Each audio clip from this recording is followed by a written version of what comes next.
Mateus capítulo 1, do versículo 21 ao 25, nós lemos assim: E dará à luz um filho, e chamarás o seu nome Jesus, porque ele salvará o seu povo dos seus pecados. E tudo isto aconteceu para se cumprisse o que foi dito da parte do Senhor pelo profeta, dizendo: Eis que a virgem conceberá, e dará à luz um filho, e chamarão o seu nome Emanuel, que traduzido é Deus conosco. E José, despertando do sono, fez como o anjo do Senhor lhe ordenara, e recebeu a sua mulher, e não a conheceu até que deu à luz seu filho, o primogênito, e pôs-lhe por nome Jesus. Nós lemos aqui quando um anjo do Senhor apareceu em sonho a José, o esposo de Maria. O próprio anjo diz que aquilo é um cumprimento da profecia, no caso a profecia do profeta Isaías. Se você olhar em Isaías 7, versículo 14, você vai encontrar o seguinte: Portanto, o mesmo Senhor vos dará um sinal. Eis que a virgem conceberá e dará à luz um filho, e chamará o seu nome Emanuel. Então, Emanuel, o que o anjo instruiu José a colocar no primogênito de Maria, e o nome que o profeta Isaías falou que seria o nome dado a criança que nasceria de uma virgem, também Emanuel. Esse nome é um nome curioso. Ele é composto por 3 palavras hebraicas. A primeira palavra é a palavra em, que significa com. A segunda palavra é a palavra anu, que significa nós. E a palavra el, que significa Deus, ou seja, com nós, Deus. Com nós, Deus. A gente lê esse Emanuel no capítulo 23, que traduzido é Deus conosco. Deus conosco é o nome de Cristo, é o nome do Messias, é o nome do Salvador. Curioso que muito mais do que um nome, em hebreu, Emanuel é uma sentença. Emanuel é uma sentença completa, uma declaração, é uma afirmação de uma realidade do Messias. O Messias veio, Deus veio e está conosco. Muito mais do que um nome, é uma sentença. Se você olhar a definição do que é uma sentença, existem muitas em muitos tópicos, judicial, na química, na ciência, existem várias definições, mas gramaticamente falando e linguisticamente falando, a sentença é uma afirmação. Uma sentença é justamente algo que é afirmado. Judicialmente é uma autoridade, um juiz que passa uma sentença, que decreta alguma coisa. Então o nome Emanuel é essa sentença, esse decreto, essa afirmação da realidade de que Deus está conosco. Emanuel. E como que isso impacta? Como que Emanuel, como Emanuel, e hoje a mensagem é trazida à cortesia do nosso estimado irmão Emanuel, como que essa sentença, como que Emanuel impacta as nossas vidas? É isso que nós vamos ver hoje.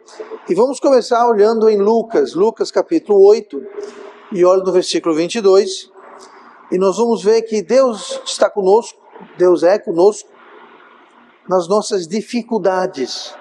Diz assim Lucas 8, 22, E aconteceu que, num daqueles dias, entrou num barco com os seus discípulos, e disse-lhes, passemos para o outro lado do lago, e partiram. E navegando eles, adormeceu, e sobreveio uma tempestade de vento no lago, e enchiam-se de água, estando em perigo. E chegando-se a ele, o despertaram, dizendo, Mestre, mestre, perecemos. E ele, levantando-se, repreendeu o vento e a fúria da água, e cessaram, e fez-se bonança.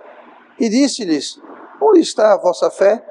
E eles, temendo, maravilharam-se, dizendo uns aos outros: quem é este, pois, que até aos ventos e à água manda e lhe obedecem? Então aqui nós temos um exemplo, onde no versículo 22 fala que Jesus entrou no barco com os seus discípulos. Em outras palavras, quem estava no barco com eles? Jesus, Deus. Deus era com eles. Eles podiam dizer Emanuel, eles podiam dizer Deus conosco, porque Deus estava de fato com eles no barco. Nas tempestades que nós encaramos, nas dificuldades, nos desafios, sempre lembremos de Emanuel, lembremos que Deus está conosco, Deus é conosco.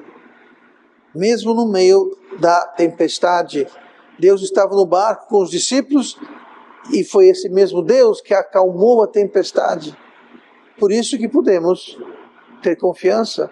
Não só Ele está conosco, Ele acalma a tempestade. Ele traz calmaria ao meio dos problemas. No versículo mais curto da Bíblia, eu não sei se você sabe disso, mas o versículo mais curto da Bíblia é João 11:35. É um versículo que contém duas palavras. Jesus chorou. É o mais curto. Jesus chorou. João 11 está relatando a morte de Lázaro. E se você ler o contexto, você vai ver que quando Jesus chega, Maria e os demais que estavam ali chorando a morte de Lázaro, o irmão de Maria, quando fala logo após ele chegou e viu Maria chorando e viu os outros judeus chorando, aí diz, Jesus chorou. Outro exemplo que às vezes passa batido, de que Deus está conosco. Quando você está triste, abalado, quando você sofre, quando você chora, Emanuel, Deus conosco. Marta estava chorando a morte do seu irmão. Marta, Emanuel. Maria, Emanuel. Amigos de Lázaro que estão chorando a sua partida, Emanuel. Deus conosco. Deus, Ele chora conosco. Deus está conosco. Deus está na tempestade, Deus está no barco, Deus está na nossa tristeza. Quando nós somos rejeitados, quando nós somos perseguidos, quando nós somos caluniados, oprimidos, abandonados, Emanuel, Deus está conosco. Quando estamos sobrecarregados, quando estamos sem esperança, sem saber o que fazer, lembre-se, Deus está conosco. Emanuel é o seu nome. É o seu nome. O seu nome é Emanuel, quer dizer, Deus conosco, para chorar, para nos ajudar e para nos carregar. Olhe comigo em Hebreus 4, e versículo 15. Emanuel, Deus conosco nas dificuldades, Deus conosco nas nossas fraquezas. Hebreus 4, versículo 15, diz o seguinte: porque não temos um sumo sacerdote que não possa compadecer-se das nossas fraquezas, porém um que, como nós, em tudo foi tentado, mas sem pecado. Então Jesus está conosco também nas nossas fraquezas. Jesus está conosco e Deus não só sabe o que passamos. Jesus não apenas tem conhecimento do que passamos, mas Ele passou o que passamos. Ele viveu o que vivemos. Ele foi tentado, é bem claro, em tudo foi tentado. Como nós. Não existe tentação que eu, você, que alguém tenha, que Jesus não teve, nenhuma. A Bíblia é enfática, em tudo foi tentado. Como assim em tudo, pastor? Em tudo. Com uma diferença, sem pecado. Então nós sabemos que ser tentado não é pecado. No início do seu ministério, ele foi tentado pelo diabo no deserto. Jesus nunca pecou, então ser tentado não é pecado. Ser tentado não é transgressão. Isso não é motivo para nós baixarmos nossa guarda, isso não é motivo para nós não termos cuidado do pecado e da tentação.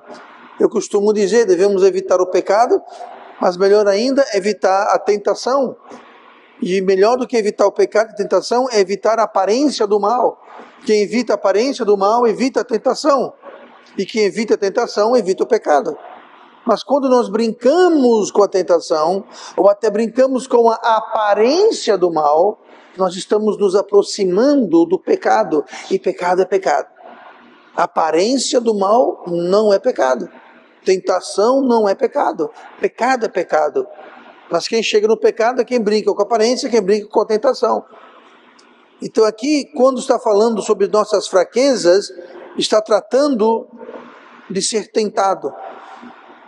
Está tratando da nossa fraqueza na carne. A palavra fraquezas, em Hebreus 4,15, é a palavra grega asthenes, que significa sem vigor. A é a preposição ao contrário ou sem. Thenes significa força, vigor. Asthenes é a mesma palavra para doente. Quando fala você está doente, no grego, é você estar sem vigor, sem força. Então aqui não é a força física, não é uma fraqueza física, é uma fraqueza espiritual, é uma fraqueza em relação à tentação. Jesus falou em Marcos 14:38, quando ele estava orando, ele foi orar no jardim, e deixou os discípulos, os apóstolos orando, ele pediu, ore comigo que eu vou um pouquinho mais e orem junto comigo. Ele foi adiante e ele voltou, e toda vez que ele voltava, ele encontrava os discípulos e os apóstolos dormindo. E ele disse no versículo 38 de Marcos 14, vigiai e orai, para que não entreis em tentação.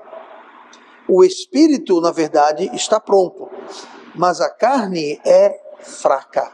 Essa palavra fraca é a mesma palavra asthenes que é usado em Hebreus 4:15, quando fala nossas fraquezas.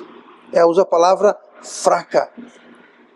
Então, quando nós somos tentados, sabe quem está conosco? Emmanuel. Deus está conosco na tentação. Ele está conosco porque Ele sabe o que é ser tentado. Não só Ele sabe o que é ser tentado, Ele foi tentado como nós fomos e somos tentados. Então Ele pode, como diz Hebreus 4,15, Ele pode se compadecer. Ele pode entender. Ele pode afirmar com toda a veracidade, eu sei o que você está passando. Eu entendo o que você está passando. Tanto que ele promete. Ele não vai permitir uma tentação que nós não possamos suportar. Mas junto com a tentação dará também o escape. Por quê? Porque ele se compadece. Ele sabe, ele já passou por isso. Ele compreende. Deus está conosco nas dificuldades, Deus está conosco nas tentações. Olha comigo para o Salmo 23, e o versículo 4. Deus está conosco também quando nós estamos temerosos. Sabe, a Bíblia se refere a nós, ao povo de Deus e à humanidade como um todo, como ovelhas. Uma característica de ovelhas é que eles são um animal muito temeroso. São também deliciosos se preparados corretamente, mas são temerosos.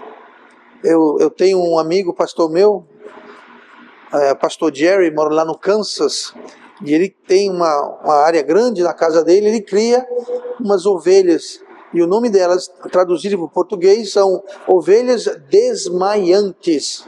É o nome delas, ovelhas desmaiantes. Por quê? Se você chegar perto dela e bater palma, dar um berro, fazer um barulho, elas literalmente gelam e caem. Parece que morreram. Caem assim, durinhas. E as pernas para cima. Aí depois de um tempo elas levantam e vão embora. Mas é medo, elas se assustam facilmente. Ovelhas são animais temerosos. Por que Deus faz essa comparação com o ser humano e ovelhas? Porque nós somos temerosos. Pense você na sua vida. Não precisa acontecer muita coisa para logo a gente ficar preocupando. E agora? E agora? Tirei uma nota mal, não passei no concurso, a inflação, o dinheiro, isso e aquilo. Qualquer coisa a gente já entra em ritmo de pânico. Compra máscara, compra luva, avental, touca, bota, não pode. O que é isso? É medo. É muito fácil o ser humano ir para o medo. Mas quem está conosco em situações temerosas?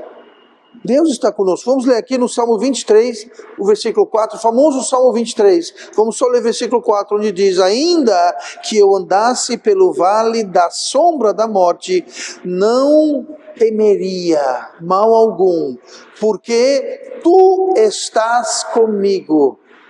A tua vara e o teu cajado me consolam.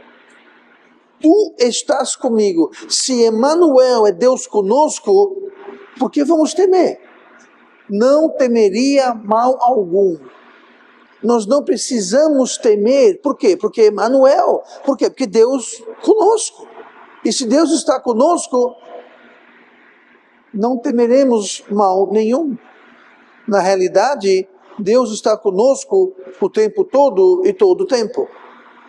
Acontece que nós não sentimos, de modo geral, nós não sentimos tanto a sua necessidade da sua presença quando está tudo bom. Quando estamos no topo da montanha, o sol está brilhando, está tudo tranquilo, nós não temos a necessidade de sentir a presença do Deus conosco, do Emmanuel. Mas quando descemos ao vale da sombra da morte, quando o sol não está brilhando, quando vem os problemas e as dificuldades, aí nós queremos e precisamos sentir a presença. E nós podemos saber que nós não estamos sós, porque Deus está conosco. Mal nenhum temerei. Portanto, não devemos temer mal algum ou situação alguma. Perdi o emprego, não tem problema, Deus está comigo. Recebi um relatório médico muito sério, não tem problema, Deus está comigo. Que mal temerei? Note que o vale é o vale da sombra da morte. Para o crente, apenas a sombra da morte pode se chegar a nós, não a morte. Quem nasceu de novo não vai experimentar a morte. A morte física, talvez, se o Senhor tardar em voltar, mas nunca a morte real. O Salmo 118, versículo 6, o Senhor está comigo, não temerei o que me pode fazer o homem. Por que o salmista não vai temer? Porque o Senhor está comigo. Emmanuel, Deus conosco. Ele está comigo, Ele está conosco. É uma realidade que nós precisamos nos lembrar. Nem no presente, nem no futuro devemos temer, porque Deus está conosco. Olhe para Êxodo, capítulo 4. Emmanuel, Deus conosco. Nas dificuldades, nas fraquezas, nas tentações, quando estamos temerosos. E nós vamos ver agora uma consequência de nós não nos apoderarmos dessa verdade. Êxodo 4, versículo 12, nós temos Deus chamando a Moisés. Moisés aqui já foi criado na casa de Faraó, já foi treinado como um príncipe do Egito, já fugiu por ter matado o egípcio, já passou 40 anos no deserto, cuidando das ovelhas de Jetro, seu sogro. E depois de 80 anos, Deus aparece na sarça que ardia, mas não se consumia. Ele chamou Moisés, e aqui então, Moisés, nós não vamos entrar nos pormenores, mas Moisés levanta obstáculo após obstáculo, após obstáculos, e com cada obstáculo Deus traz a solução. E aqui no versículo 12 fala assim: vai, pois, agora, e eu serei com a tua boca. Eu serei com a tua boca. Me diga uma coisa, de quem é na boca? De Moisés. Se Deus é com a boca de Moisés, Deus é com Moisés também. Então, Deus está com ele. Deus está, e ele afirma antes, dizendo a mesma coisa, e afirma para ele múltiplas vezes, para Josué múltiplas vezes, e outros personagens: eu estarei, eu serei convosco. Mas continuando aqui: eu serei com a tua boca e te ensinarei o que has de falar. 13. Ele, Moisés, ele porém disse: meu Senhor, envia pela mão daquele a quem tu has de enviar. 14. E então se acendeu a ira do Senhor contra Moisés. Deus fica irado conosco quando nós não cremos na sua presença. Ele está lá para nos ajudar, nos carregar, nos livrar, nos abençoar, nos fortalecer. Mas quando nós não cremos na sua presença, quando recusamos a crer na sua presença, ele fica irado. É o que disse aqui: se acendeu a ira do Senhor contra Moisés. A gente leu agora há pouco no Salmo 118, versículo 6. O Senhor está comigo, não temerei. Deus falou: Moisés, eu serei contigo. E Moisés ainda temia, ainda achava obstáculos. Se nós não temermos, porque sabemos que Deus está conosco, nós não fugiremos à luta, nós não jogaremos a toalha, nós não desanimaremos, nós não desistiremos. Por quê? Porque Deus está conosco. Deus está conosco. Deus disse a Moisés que seria, note bem, usa a palavra. Deus não falou: eu estarei com você. Ele falou: eu serei com você. A diferença é sutil, mas muito importante. Estarei é temporário, serei é permanente. Por exemplo, se você falar eu estou doente, você tem um resfriado, você tem alguma doença que vai se resolver. Mas se você falar eu sou doente, eu posso não saber nada do seu estado de saúde, eu posso nunca ter visto você, mas se você vai para alguém e fala eu sou doente, você logo entende que aquela pessoa tem uma doença séria, de longa data, talvez não haja cura, talvez não haja esperança. Ela é um estado que ela se encontra. Estar doente é passageiro. Deus não disse eu estarei com você. Que seria verdade? Se Deus é conosco, Deus está de fato conosco. A diferença é que Deus não disse eu estarei, eu serei. É um estado constante. Ele seria com Moisés constantemente. Moisés não acreditou muito nessa presença ou na eficácia da presença do Senhor. No versículo 13 ele diz: meu Senhor, envia pela mão aquele a quem tu has de enviar. Traduzido, eu vou traduzir isso para você. Moisés falou assim: manda outro. Ele falou de uma forma mais eloquente, uma forma mais bonitinha, mas na essência da coisa, no frigir dos ovos, ele disse: manda outro. Mande outro, manda outra pessoa. Não, eu não vou. Por quê? Porque Deus falou: eu serei contigo, eu estarei com você. E Moisés disse: mas eu não vou, manda outro. Aí, versículo seguinte: então, devido a isso, se acendeu a ira do Senhor. Se quando estamos temerosos, fracos, tentados, dificuldades, se nós não confiarmos nas promessas e na presença de Deus conosco, se na tentação nós não procurarmos o escape, se na fraqueza nós não procurarmos o seu poder, se na tristeza não procurarmos o gozo do Senhor, se nós não olharmos para o alto, Deus fica irado. Deus fica irado conosco. Porque na realidade nós não estamos confiando, acreditando na sua presença e na sua promessa.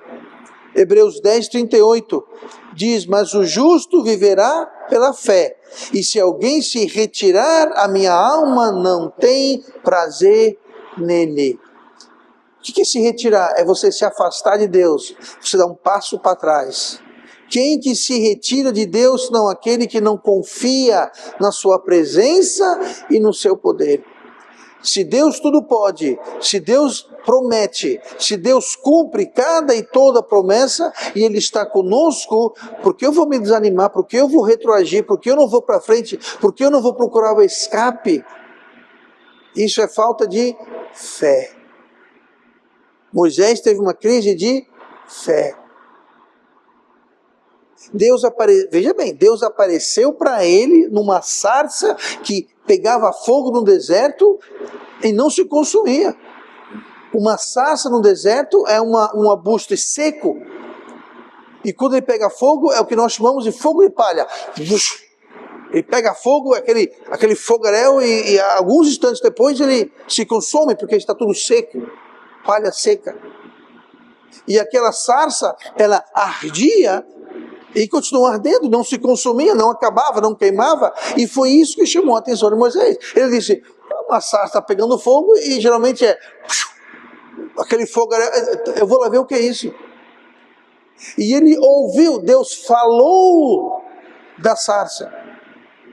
Deus apareceu para Moisés.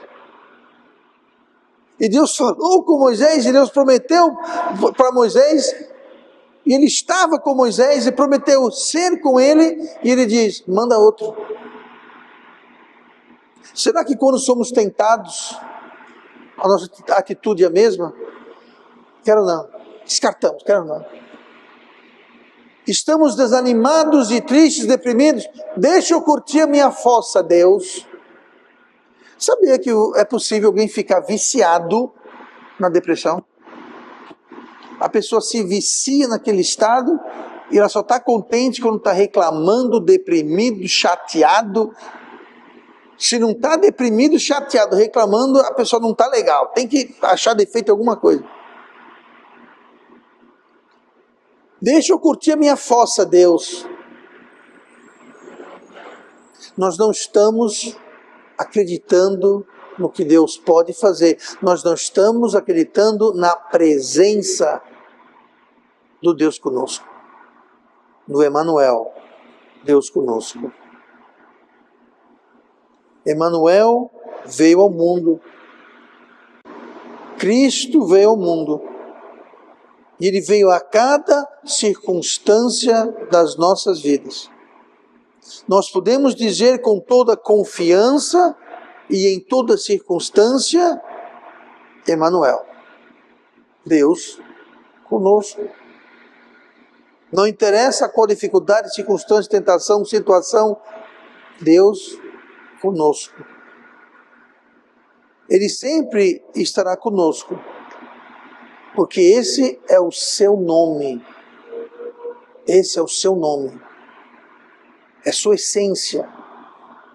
Ele veio para tornar a presença de Deus com o homem uma realidade. É o cumprimento da profecia, é o cumprimento da sentença Emanuel. Em Hebreus 13, versículo 5. Sejam vossos costumes sem avareza, contentando-vos com o que tendes, porque ele disse, não te deixarei, nem te desampararei. Por que Ele nunca vai nos deixar e por que Ele nunca vai nos desamparar? Porque Emanuel, que Deus conosco, é o seu nome, é o que Ele é quem Ele é. É a avareza e o descontentamento que nos leva a desprezar a sua presença em nossas vidas. Como diz Hebreus 13:5, sejam vossos costumes sem avareza. O que quer dizer isso? Sejam vossos costumes. Não viva, não leve uma vida, os seus hábitos, o seu modo de caminhar, seja sem avareza. Como é que a gente vive sem avareza? Contentando-vos com o que tendes. E francamente, se Deus é conosco, se o Criador, o sustentador, o Salvador, o Deus de amor, é o que nós temos, o que mais precisamos. Se nós temos o Deus Criador do universo, o que mais nós precisamos para não sermos contentes? Eu não estou dizendo que a gente não precisa de mais nada, é para todo mundo morar embaixo da ponte e rasgar tudo que tem, e queimar tudo que tem, porque o Deus é conosco. Eu não estou dizendo isso, mas estou dizendo isso é mais do que o suficiente para sermos contentos com o que nós temos, para que nós vivamos sem avareza. Porque nós temos o mais precioso em todo o universo. Nós temos Deus conosco.